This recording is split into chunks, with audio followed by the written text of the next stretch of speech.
kabajamtoota daawwattoota TV ONN nagaan keenya kabaja bakka jirtan maratti sinaara qabu bakkee ammatti argamnu waajjira bilisummaa Oromoo kan godina Jimmaa guyyaa kaleessaa jechuun gurraan dhala 16 bara 2020 eebbifamee ifatti saaqameedha sitti gaama ka argamneef gaafatamtoota bilisummaa Oromoo kan godina kana jaal Faaxuma Adam Isa waliin haala baniinsa waajjira bilisummaa Oromoo akkasumas sochii dhaabaa kan godina kanaa fi haala godina kana keessa jiru tokko irratti waliin mari'achuudhaaf asitti argamne nu wajjin ta'ati gaaffiif deebii kana hordofaa isiniin jenna. Jaal Faaxee duraan dursee baga nagaa wal agarree. Baga nagaan jiraatanii baga nagaan dhuftanii isiniin jedha. Solee egaa maqaa asitti argamne waa tokko isin gaafachuudhaaf adda bilisummaa Oromoo erga biyya kana deebi'ee karaa nagaa hojjechuudhaaf mootummaa walii galee waggaa tokkoof gara baatii jaatti deemaa jira. Mee bifa cuunfaatiin adeemsa adda bilisummaa Oromoo kan godina kanaa maal fakkaata akkamitti hubattu? Galatoomaa TV'n ONN isinis asitti argamtanii uummata keenyaaf nu walqunnamsiisuudhaafis qophii kaleessaa irratti argamtanii nu miidhagsuu keessaniif galanni keessan bilisummaa ta'uun jedha. Walumaa galatti naannoon godinaa Jimmaa bifa adda addaa qaba. Rakkinas gaariis waluma keessa qaba. Duraan dursa waajjira kanaafis kan darbeefis ta'e uummata keenya naannoo kana shanan gibee keessa jiran kan walii gala baay'ee galata guddaa qabdanii galanni keessan bilisummaa ta'uun jedha. Yeroo dhufnes simannaa gaarii nu godhanii nu simatanii isa boodas immoo waajjira keenya banachuudhaan yeroo jennetti nu bira dhaabbatanii nu gargaaranii waan nu barbaachisu cufa yoo xiqqaate meeshaa waajjira kanaaf nu barbaachisu gara 400,000tiin bitanii waajjira nu waliin gadi dhaabanii waajjirri sun garuu mootummaadhaan haala tokkoon mootummaa kanarraa hayyaman qabdanu koree boordii filachiistuurraa waraqaa hayyamaan qabdanu waan jedhuun waajjira keenya sana ugguranii hamma cufsiisuu ga'anii waajjirri sun hin cufame. Nama abbaa qabeenyaa mana sanaas haala malee doorsisuutu ture baay'ee rakkisanii namni sunis rakkoo isaatii jecha nus dhiisnee meeshaa fudhannee keessaa baane. Isa malee uummata achi keessa turan doorsisuun hidhuun miseensa deeggara keenya hundumaa hidhamuutu ture. Haala sana keessatti namoonni baay'een hidhamanii mooraa leenjii xollaa'ee gariin isaanii kan dhaqan gariin kan hiikaman gariin immoo ammayyuu kan hin hiikamintu jiru.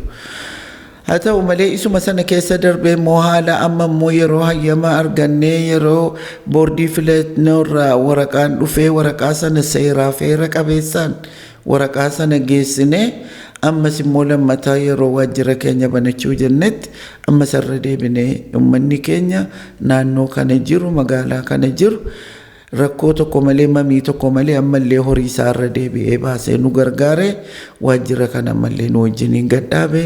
Waajjira isa lammataa kanallee ammallee doorsisuu nama nu kireessee doorsisuutu mul'ata. Namni sun doorsisamee eega walii gallee kontiraata waggaa tokko mallatteessinee kaffaltii ji'a 6 kaffallee mana kana fudhannee booda nama sana doorsisanii dararanii jennaan innillee waa keessa deebi'uu barbaade.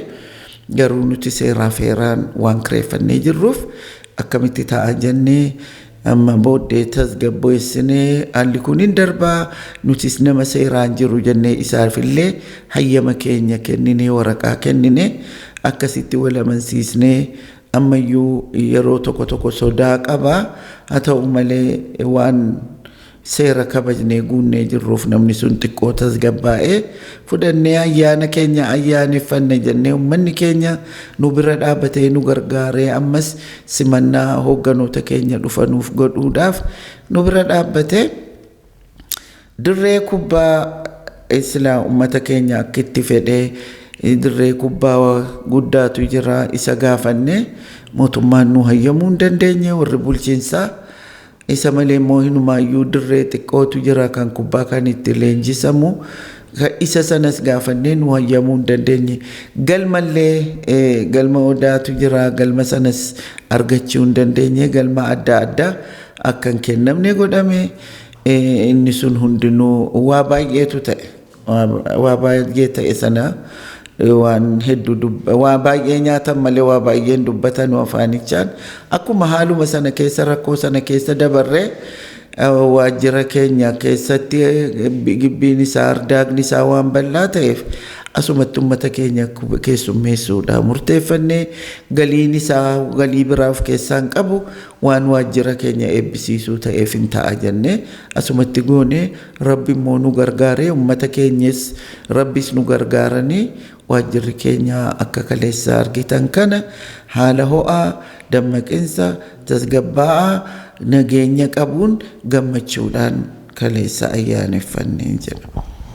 Tolee dhiifama ka eebba waajjiraa itti deebina mee haalli godina kana keessaa maal akka fakkaatu jalqaba isin gaafadheen ture dhiibbaan akka jiru ammallee uummati keenya sodaa akka qabu waajjira kana warri kireessan illee deebisanii mamanii sodaan akka irraa mul'atu kaaftanii mee maali dhiibbaan kun maalirraa ta'uu danda'a adda bilisummaa Oromoo akkasuma amma ibsitan seeraan deemaa jira seeraan galmaa jira. Boordii filannoo biyyaalessaarraas waraqaa ragaa argatee paartii akka naannootti akka biyyaalessaa socho'aa jirudha ifatti deema wanni dhokataan hin jiru dhiibbaan kun maaliif ta'aa jira dabalatammoo akka hoggana dhaabaa godina kanaatti isin walitti dhufeenyi keessan bulchiinsa godinaa kan mootummaa waliin addatti immoo kan magaalaa Jimmaa waliin qabdan maal fakkaata haala jiru wal hubachiisuu irratti. Tole dhiibbaan jiru anatti waan isa darbeerraa waan adda ta'e waan hin arguun qabu. Dhiibbaan amma sinuma jira.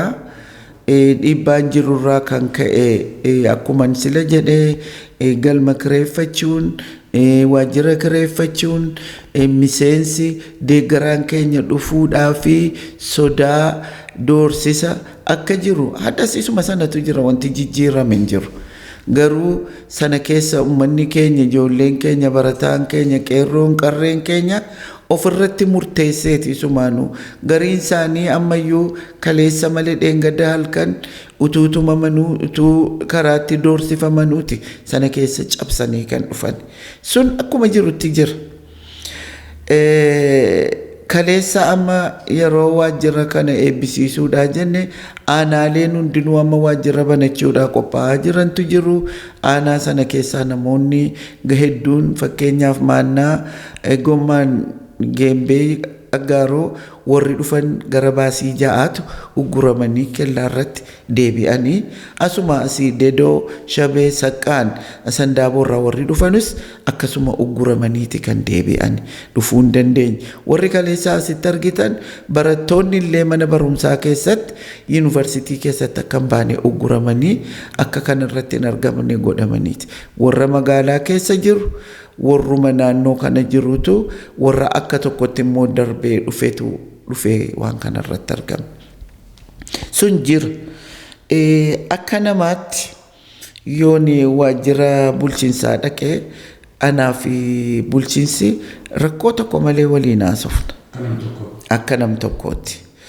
Seeraa fi dhibdee inni qabu immoo ani hin beeku. Anaaf akka inni itti na keessummeessu akka nama biyyaatti akka nama tokkootti rakkoo tokko malee waliin haasofna. Yeroon gaaffii gaafadhee haala rakkina jiru ibsee maaliif akka kennuu hin dandeenye ani isteediyoomiin maaliif akka nu dhoorkamu yeroon gaafadhu haala tokko rakkoo tokko jiru warra kanaan isin dura gaafateef illee hayyamne ammallee isiniif hayyamuun rakkisaadha hin kennu. Seeraan heeraan jirra maaltu ta'e yeroon jedhee kennuu hin danda'u kanuma. Kan inni naan jedhe garuu akka namaatti yeroo naasawaan rakkoo tokkollee ittiin argu rakkoolee hin qabu waan. Garuu ammas irra deebi'ee kan hin jedhu deeggaraan keenya miseensi keenya doorsisamaa jira hidhamaa jira rakkina baay'eetu jira. Namni isin argitan kun kan dhufe sana guutuu cabsee ofitti murteessee nama dhufeedha. Kanaaf haala deemaa jiru baay'ee yaaddessaadha.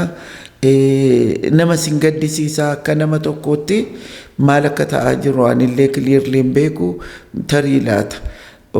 Furmaatatti gochuudhaaf hoogganoonni olaanooniif mootummaanis walii haasa'anii akka waan kanatti furmaata godhanu abdii hin qaba. Mee mormitoota dhaabota Oromoos haa ta'an kan biraas haa ta'anii adda bilisummaa Oromoos haa ta'u sababaan isaan bakkootatti uummata walitti qabanii waliin haasa'anii yaada wal dabarfatan itti dhorkaniif maaliif biyyi kun egaa baatii murtooftu booda gara filannootti deemama jedhamaa jira. Bifa kanaan isin akkamitti hanga gandaatti illee gadi buutanii uummata dhaqqabuu kaayyoo akeeka dhaabaa barsiisuu dandeessu. Asumattuu erga bakka itti wal geessan isin dhorkatanii bakka xiqqoo qofa isinii hayyamu ta'e uummannis bilisa ta'een socho'u ta'e sadarkaa gadiitti akkamitti gabbuutanii hawaasa dhaqqabdanii waan dhaaba keessanii barsiisuu dandeessu? Inni sun rakkisaadha jedhee ilaala. Ammayyuu rakkoodha. Naannoon aanaaleen tokko already mana kireeffatanii halluu dibatanii itti qophaa'anii namoota waamuudhaaf silaa akka jaraatti waajjira kana dura sila waajjirri isaanii akka banamanu aanaaleen tokko kan dura qophaa'antu jiru. Garuu nuti sila isa kana bannee kaanee walitti aanee guyyaa 2-3 keessa sana banna jennee turree kan qophoon. Already koreelee waan sana qopheessan naannoo sanatti hidhamanii jiru yeroo ammaa. Akkatti adeemsi baay'ee yaaddessaadha. Adeemsi akkuma asii jedhame akkuma asii godhamu wanti achi adda godhu tokkollee hin jiru. Ani fakkeenyaaf bulchiinsa gommaa aanaa aggaaroo dubbiseera, aanaa biraas akkasuma bulchiinsoota dubbiseera. Akkuma sila jedhe akka nama tokkotti jara sanarraa rakkoo biraan arguu waliin nagaadhaan teenyee tasgabbiidhaan haasofnee addaan kaana. Garuu egaa waan isa duuba jiru waan hojiin akka caasaa hojii isaanii ani beekuus hin danda'u. Yeroo waliin haasofnu garuu akka nam tokkeetti nagaadhaan haasofna. Namoota keenya bakka bu'oota keenya aanaalee irra jiran hundumaa wal barsiisnee jirra. Warra bulchiinsaatiin jarris waraqaa hayyamaa kan boordii kan dhaabaa bakka bu'aa kan ta'an hunda qabu. Yeroo galchinu nuti xarayaa 3 walitti maxxansineeti bulchiinsa biiroo bulchiinsaa kan galchinu. Sana hin fudhatu. Garuu hojiirra ooluun isaa baay'ee rakkisaadha. Ammayyuu yoo tarii laata furmaata argatee yoon ta'in filmaataaf deemanii aanaalee keessa deemanii nama walitti qabanii sagantaa ofii ibsatanii filmaataaf qopheessuun akka nama laalee argutti baay'ee rakkisaa. Waan hiikama furmaata qabuyyuu natti fakkaatu. Isa kana egaa warri seerri isaa ilaallatu warri waan kana irratti ramadamanis keenya keessaas waan jiranuuf dafanii furmaata akkatti barbaaddatan kana san dhaamsa koo dabarsaa. Ammallee rakkina jira, namni keenya hidhamaa jira, uguramaa jira, gariin isaa du'aayyuu jira akkuma yeroo darbe argitan. Haa ta'u malee nurraa immoo xiqqoo nuti waan wayyaa qabnuuf waliin bulchiinsaa waliin haasofnee fudhachuu danda'uudhaan haadhabuu furmaata haadhabuuyyuu malee wal arginee haasa'uu dandeenya nu. Akkas jechuun hin haasofna jechuun furmaata qaba jechuu miti. Ammas furmaanni hin jiru. Kana yoo furmaanni itti godhame akkan laalee argutti waan filmaataa miti. Akka gartuutuu akka waajjira tokkottuu jiraachuun sodaachisaa natti fakkaata. Mee wanni nama bal'inaan deemaa jiru jira hiriira yoo kana warri paartii EPP jechuun warri mootummaa geggeessanii wal qabatee mootummaan godina kana mormitoota warra kaan irraa gaadiyee yookaan balbala irraa cufatee qofaasaa godina kana keessatti dorgomee mo'achuuf sochii jira. Hiriirri darbees kanuma mul'isaa warra kaan ugguruun sochii isaanii danquun kana mul'isa jedhu. Kanaa wal qabatees waan tokkummaa Oromoo irratti sharaffaa uumu afaan wal darbuu fi jechoonni hin barbaachifne karaa sooshaal miidiyaa kana bal'inaan deemaa jira. Sadarkaa itti wanni adda addaa deemaa jiru jira. Mee isa kan akkamitti hubattu sun wanni mootummaan godhaa jiru kun daandiitti amma namni hubataa jirudha moo sanarraa adda? Yoo dhugaadhumaan dubbanna ta'e wanti ta'aa jiru waan namallee saalfachiisu waan namallee gaddisiisu. Akka biyyoolessaattis akka namaattis wanti ta'aa jiru baay'ee nama gaddisiisa. Biyyi kun biyya dimokiraataa mootummaan kun mootummaa nama hundaafuu balbala banee mormitoonni ol galanii sagalee isaanii yookiinis haala siyaasaa isaanii nama ummatatti gurguratanii ummanni kanarraa barbaade irraa habitatu isa jedhuuni kan walitti dhufne sila. Haalli sun garuu mul'ataan jiru. Mootummaan dirree ofii isaatii murteessee ofii walitti qabatee ofii haasa'ee loltuun silaa akka biyyaatti silaa loltuun Oromiyaa kan Oromiyaa guutu nu'iifis isaaniifis wal qixxeedha. Gartuu tokko garee qabatanii duun taane kan ummata Oromoo waan ta'eef silaa nu lamaanuu nu hundumaa dhaabbolii siyaasaa hundaa fi mootummaa wal qixxa keessummeessuu danda'u ture. Haalli sun garuu dhibbaa dhibbatti hin jiru. Garee qabatanii nama tumuu nama loluu nama arrabsuu akkam ebeluun dura dhaabattan bulchiinsa keenya dura dhaabattan takka kun wal dura dhaabbachuu miti. Namni hundinuuyyuu waan itti amane hojjetaa kaayyoo mataasaa qabaa garuu kaayyoo isaa sana karaa bilisa ta'een sirna qabeessaan ibsatee ummata isaa amansiisee ummanni isaa abbaa amane fudhachuu danda'uu qaba. Isa sana argaa hin jirru. Isa sanatuyyuu amma rakkina uumaa jira. Yoo sun hin ta'in nageenya biyya keenyaatiif uyyuu baay'ee sodaachisaadha. Akkan argaa jirutti haalli amma jiru yoo akkanatti deema ta'e akka bakki nu jennu mootummaa qofatuyyuu ofis qopheessee ofiifis filamuudhaa deema yoo ta'e malee eega gabbaanee himannee amansiisnee haala siyaasaa keenya jiru ummataa ibsinee ummanni kan keessaa filatu fudhatu hin taane maaltu jira filmaanni tokkoof tokkumatti deema humnas ta'e fedhiis ta'e tokkotti deemamaa jira. Haa ta'u garuu haalli Jimmaan keessatti ta'e sun hiriirri nagaa sirna qabeessa taanaan godhachuun hundumaafuu banaa danda'uu ta'uu qaba. Nus waan sana irratti hin hirmaanneef hin jiru nun afeerree nu garuu gara keenyaan guyyaa takka mootummaa dhaabbolii siyaasaa dhaabbolii mootummaa jala jiran kan siyaasaa tokkollee warra diinagdee baankiin illee tuunafin mana poolisii bulchiinsa illee tuunafin afeerreeti nu karaa sirna qabeessaan garuu nus irratti hin afeerree nama sakaanis guranii ammaan akka ta'e hin beeku inni naannoo keenya walga'iin kaleessa yeroo nuti walga'ii qabnus walga'iitu ture isa duras walga'ii ture shaneessaatu deemaa jira inni sun rakkinaa miti ummanni abbaa barbaade filachuu akka danda'u gochuu irratti malee namni yoo danda'e guyyaatti si'a 10 yoo waame sun rakkinaa miti garuu haalli mul'atu hedduu ukkaamsaa dhiibbaa rakkina dhiitichootu jira inni sun immoo tarii furmaata laata furmaata ta'a jedhee yaadu dhaabbolii biraas akkasuma akka keenya naannoo kanatti haala siyaasaa isaanii ummataa ibsuudhaaf yaalan sunillee ta'uu hin dandeenye.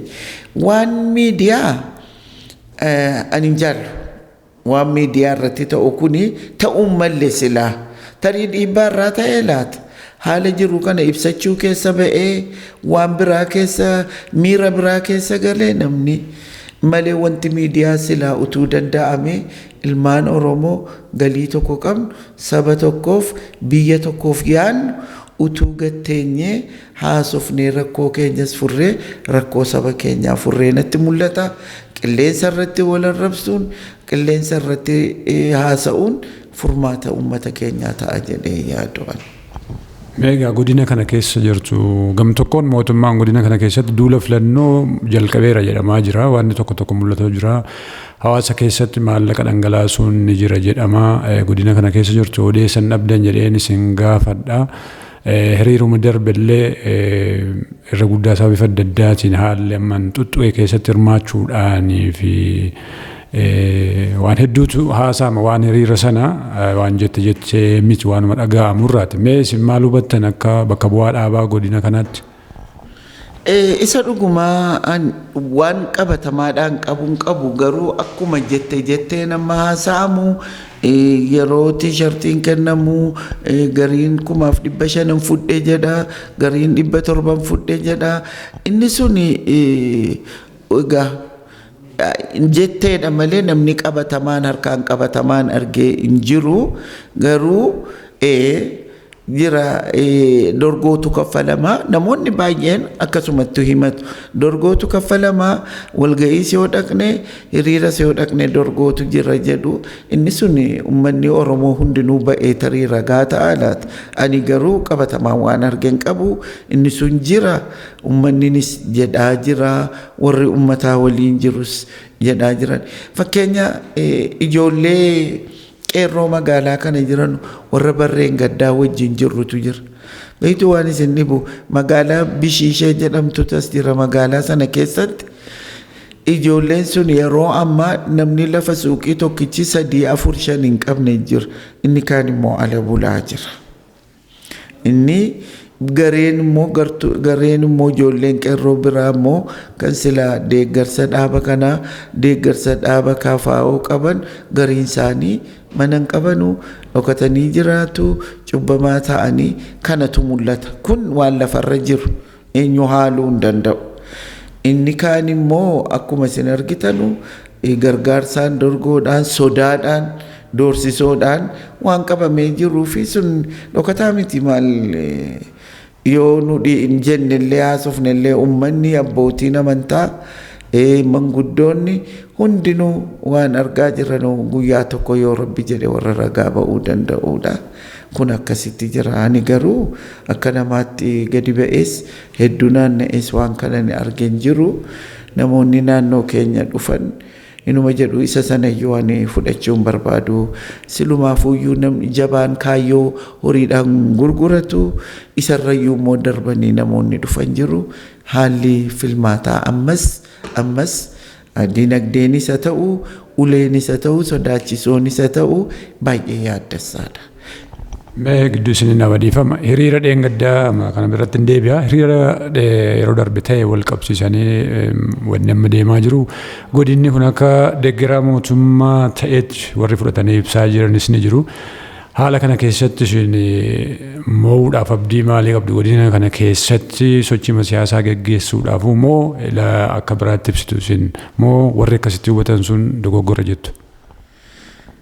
Inni ifaadha.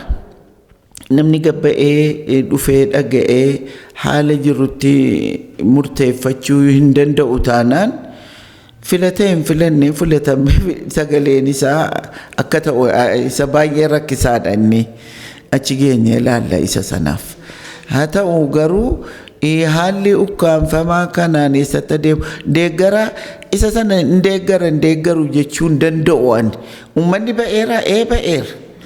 Akkatti ba'ee qabaa haala amma haasofnu kana keessa darbee inni kaan uleedhaan waamamee sirnaan waamamee yoo haftan jedhamee warningii yookiinis beeksisni itti kennamee haala kanaan inni kaan horiidhaan inni kaan immoo waamicha sirnaa inni kaan waamicha sodaachisoo yoo haftaniin waan ta'eef isa kamtu deeggaraa isa kamtu deeggaruu ani hin beeku isa sana dhumarra geenye gaafuma sana iyyee argina malee ani isa sana illee himuunsaas furmaatatti gochuunis rakkisaadha. Namni ba'ee akkatti ba'ee qabaa dhaqees namoonni waan ta'e dhufee qabaa isa sana ummatumtichumti utuu ibsatee irra gaariidhaan jedha haala garuu akka deemaa jiramu kanatti garatti deemamu anammas kan inarra deebi'ee jedhu nu gobbaanee haala siyaasaa keenyaa gurgurachuu himachuun haalli isaa yoo ammas fooyya'ee banaan ta'an tokkuma paartii tokko qofatu socho'ee xumurachuu deemaan jedha. Tole akka manaa ibsitanitti danqaa garaagaraa keessa baatanii kaleessa waajjira kana eebbisiisuu nu kaastanii nuti sirratti argamne waan daawwanne qabna akka yaaddanitti milkoofna jettu. Ani akka yaadarra caalaatti milkaa'e jedhee baay'een wanti narra deddeebi'ee uummata naannoo kanaatis akka uummataattis akka dhaaba koo adda bilisummaa Oromoo hooggantuuttis uummata kana irra deebi'ee galatoonfachuun barbaada. Akka ittisameen, akka dhowwameen, akka sodaachisameen silaatii sun kan isin argitan isinuu argitaniittu bakka nuti yoo danate nama 500,000 caalaa jenne akkuma isin argitan lafti garagalee sana jechuun Oromoon waan murteeffate qaba waa nutti hima nuttis mootummaattis waa hima sanammoo baruuniif laaluun waan ta'e kana jaji yookiin sammuun namaa yaadee murteerra ga'u kan ummataati sun malee nu milkiin xumurannee nagaadhaan tasgabbiidhaan waan sana xumurannee haala sanaan immoo haa ta'uyyuu akkuma sanayyuu ta'e mootummaan beeksisa yookiin immoo wanta nuu kennee ture yeroo darbe anillee dhaqnee namni gaggeessaan as jiru ergee jennaan xalayaanaa ergiin jedheen yeroo naasayani bulchiinsaan xalayaa dirree fudhachuu hin dandeenye dirree kubbaa dhaquu hin dandeenye galma argachuu hin dandeenye sababa isaatii wajjin dhowwamuudhuma keenya qofa naa erge kottuu fudhu jedhanii lafa biiroo nageenyaatii waamanii yeroo inni dhaqe afaaniin isin gantuudha Prime Ministerii dura dhaabbattanii kanaafu dura dursooti ati ilmoo jimmaati ilmoo gommaati jedhee isa gaafate abbaan kee eessarraayi jennaan inni suni ana laallata malee sin laallatu immoo eenyuun akkan ta'e dhaqiitii gaafadhu abbaan koo lafa isaan jiran barbaadii jedhee dhufe wantin si waameef xalayaa kennuuf itoo hin ta'in akka gibbii sana keessaa yookiin ardaaga sana keessaa ilmi namaa tokko ekstraan akka karaatti hin baane kan si himuudha akeekkachiisuudha si waame jedhe akeekkachiisni amma sanaatti akeekkachiisni nuu kenname garuu akkuma isin argitan sana ummanni cabsee yaa'ee daangaatti godhanii hagalatoomanu warra poolisii Oromiyaas nu erganii karaas nu ba'uu nu eeguu ta'e nus nu eeguu ta'e nu gargaaraniiru hagalatoomanu amma sanaafuun jedha kanatu ta'e. Tolee gara xumuraa deemaa jirra akka adda bilisummaa Oromootti godina kana keessatti xaxaa baay'een akka jiru himtanii akka adda bilisummaa Oromootti uummata Oromoo godina kanaan maal jettu maal dhaamtuuf yookaan immoo waan deemaa jiru kan akka hubatuuf wanni hubachiiftan maaltu jira? Ummata kana ummanni kun namni jimman dammaqni si'a malee dammaqaan akka jimmaa namni hin jiru nama tasgabbiidhaan ummata tasgabbiidhaan waa hojjetu ummata naamusa qabu ummata sansankaadhaa fi naamusaan deemuu danda'uudha sana hunda keessa darbeeti ummanni kun waajjirri kun akka dhaabbatuuf kan nu bira dhaabbate ammallee an baay'een amantaas abdii sarraa qaba sababni isaa ummata waan godhu beeku ummata karaatti deemu beeku xurree isaa beekuudha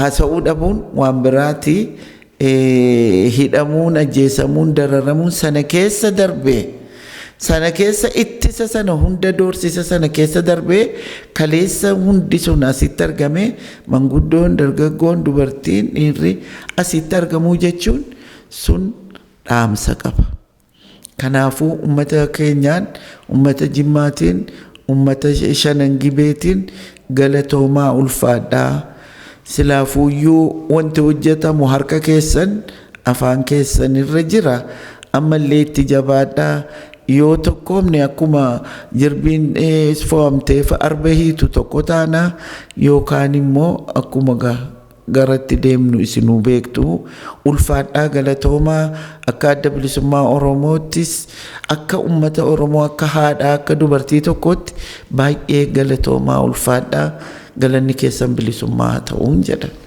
Xumura irratti akka mootummaatti addatti immoo bulchiinsa godinaa kanaan keessa darbees kan magaalaa kanaan hariiroon jiru akka wayyaa'uuf sochiin hin tataane mul'atu sun akka dhaabbatuuf akka ergaatti waliin hojjechuunis haa ta'u wanni dabarsaniif jira.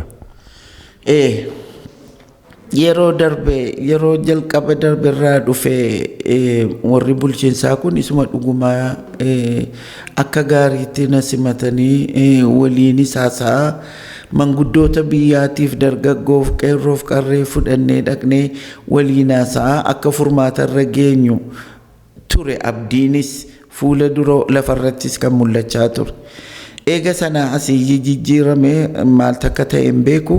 Ammallee ani rakkoo silelsimeera rakkoo tokkoon qabu kunis akka fooyya'uuf ummanni keenyas itti ba'ee akkuma yeroo darbee manguddoon keenya akka manguddootti akka gorsaa biyyaatti ta'anii nu lamaan jidduu ta'anii ilaalanii waan kana haasa'anii akka qajeelchan warri bulchiinsaas immoo nagaadhaan tasgabbiidhaan akka biyya tokko afaan tokko aadaa tokko waliin qabnu akkasitti amananii akka nama lammaffaatti tuuntaan akka ilmoo biyyaatti waliin haasofne ummata kanaaf hiree ummata kanaa waliin murteessuu dandeenyu waamicha godhaaf.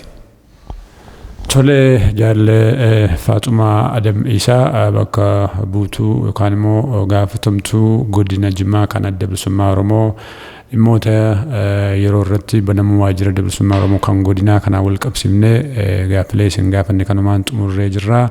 Deebii nuu kennuu keessaniif maqaa daawwattoota TV ONN guddoo galatoomaa isiniin jenna. Isinillee galatoomaa hedduu galatoomaan isiniin jedha maqaa uummata Jimmaatiin.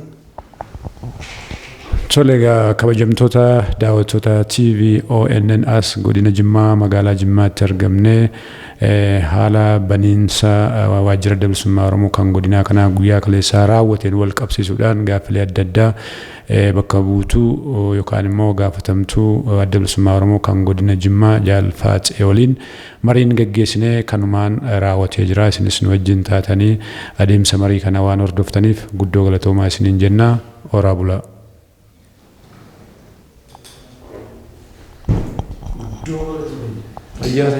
Thank you, sir.